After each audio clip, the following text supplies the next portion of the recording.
Hands. At some point, every single artist struggles to draw hands. The first piece of advice that I have is really cliche. You've probably heard it countless times. It's the best piece of advice for learning to draw anything. It's practice. The only way I was able to figure out how to draw hands eventually was because I practiced. I drew them all the time. They were the main thing I drew in high school. I would put them in the subjects of almost every piece I created. And then when I got to college, I filled up almost half a sketchbook.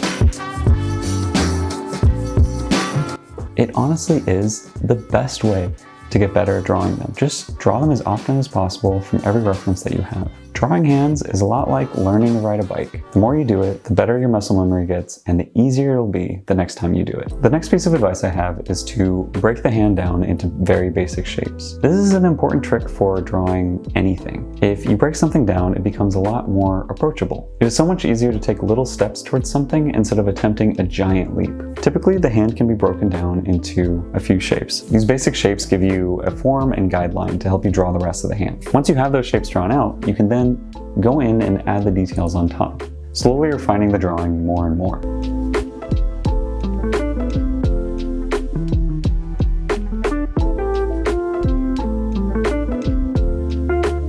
If you'd like, you can break the hand down even further.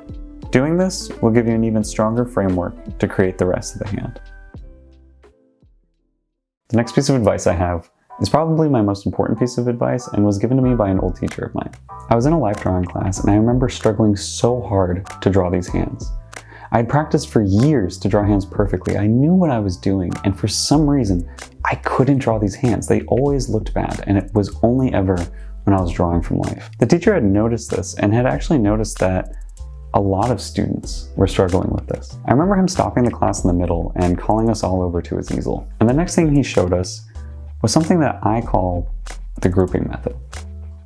He told us that no matter what the hand position was, to group 3 of the fingers. In the example here, I'm going to be grouping the middle, ring, and pinky fingers.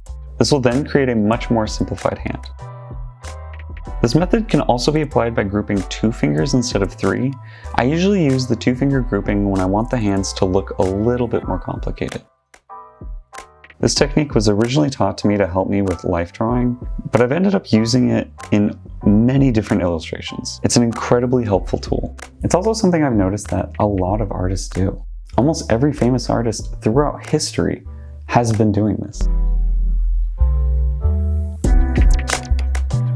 Even Michelangelo with the Sistine Chapel.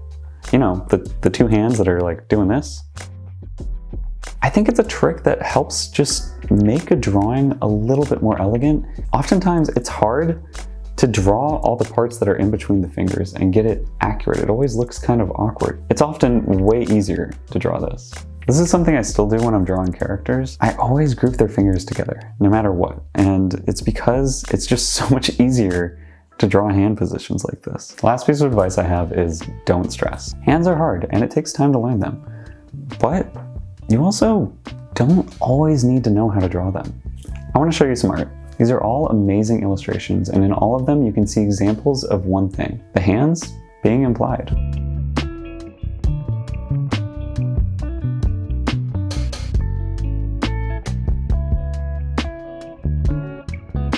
If you look at the hands in each of these pieces, most of them are very simplified or have very little detail. That's because these hands aren't the main focus of the piece. They aren't important, and so you don't really need to draw them. The reason this works is because the brain will usually fill in the information that needs to go there. As long as there's a scribble or some kind of shape that resembles a hand, then it's a hand. The point I'm trying to make here is that you don't always have to draw perfectly beautiful hands in order to make amazing art. So even if you're struggling to draw hands right now, don't let that hold you back.